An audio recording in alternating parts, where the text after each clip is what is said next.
Hi guys, it's Desiree Summer and I am coming into your feed because I saw a TikTok by a young woman and she was asking, hey, what age are you when you finally stop caring about what other people think?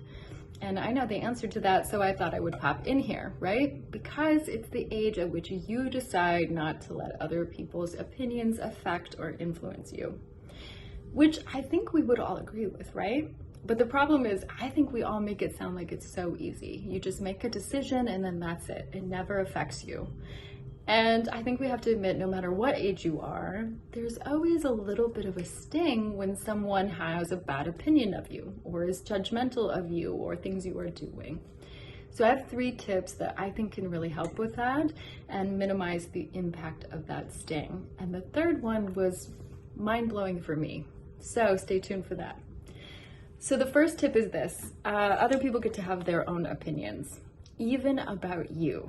They get to have really bad, judgmental, harsh opinions of you, and you just have to let that be okay, right? And why that's important is that it stops you from trying to convince them or talk them out of their own opinions, which when you get to a certain age, you will realize is a complete waste of your time, right? Most people are not going to change their minds when you argue with them or try to prove them wrong. And the second tip goes along with that one, and it's the most important, I think. It's that you get to hate that other people have really bad opinions of you, right? You get to have a little emotional response to that. I think that when we try to act like we are indifferent or we're really tough, nothing gets through to us, doesn't matter, I think that is, it actually makes it worse because we're social animals and it does sort of sting a little bit.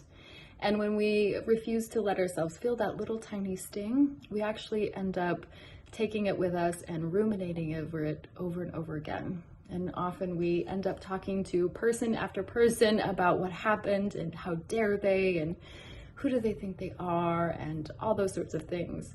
And I think that happens because we're not getting the little emotional witnessing and validation that we actually need to just move on and let that go.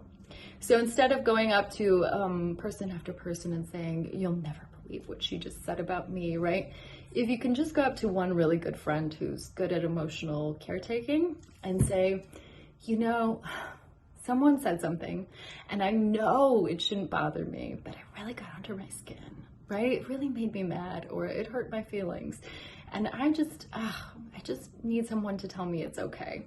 And you can have a really good friend that's just simply like, oh no, they said what? To you? I don't believe that, how dare they? I don't see you that way at all. Any sort of version of that, it can help you to only have to tell one person and move on, right? We need that little emotional witnessing and we need to actually admit things do sting even if we don't like the person, don't respect them. It does tend to get under our skins a little. The third thing that was revolutionary for me was realizing that when these little comments would happen, like someone would come up to me at a social gathering and maybe they would say something kind of rude, either about my age or maybe about my outfit, who knows. I would always feel like they somehow got their dirty little fingerprints all over me. And somehow, even though they were acting badly, poorly, rudely, somehow it was getting on me and reflecting on me.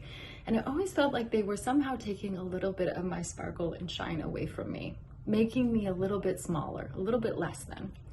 And because I would never do that to them, it was so frustrating. And I hear that, or some version of that, a lot from other women. But what I realized many years ago was that there is no way for another human being to take your sparkle or your shine away from you. So you don't even have to worry about that. If you think about it, if you had a diamond and it was in dirt or it was laying on top of gravel, right? It wouldn't make the diamond seem less sparkly or shiny. You wouldn't not see the diamond anymore, right? In fact, if you saw a diamond in gravel, you'd be like, oh wow, a diamond. It would make it more apparent that it was shiny and sparkly. And that is what I realized. You know, when people are acting poorly or rudely or judgmentally, then I think it actually contrasts with how we're acting and it makes us sparkle even more. So you don't have to worry about that. You don't have to wrestle your self-worth or your sparkle back from them. And for me, that was game-changing, right? I can let other people act how they want to act. I don't have to argue with them about it. I get to mentally think to myself, I really hate that you feel that way. And that's the contrast between us, right? You're only making me look better by acting so rudely. And that helped everything. Much easier to let things go. So I hope that helps you guys, and I will see you and your sparkly self probably tomorrow. Bye.